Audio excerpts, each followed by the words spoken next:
Sa mga vloggers kuno na mahilig sa ganito, ops, tapusin mo muna ang video bago mag-like at mag-iwan ka ng bakas. Mga ganon, ay, naku oo, wag niyong pausuhin yan. Hayaan niyo yung viewers ninyo kung ano ang gusto nila.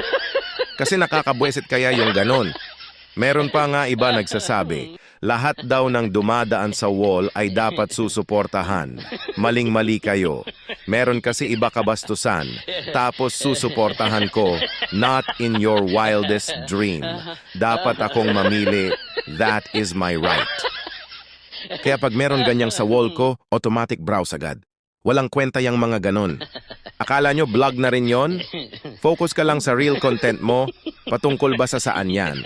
Hindi yung magsasabi ka pa ng, ops, wag muna mag-scroll, tapusin mo muna ang video at mag-iwan ka muna ng bakas. Para saan? Pabor sa'yo? Alam na ng lahat yan. Nakakabwesit kaya yung ganyan? Promise.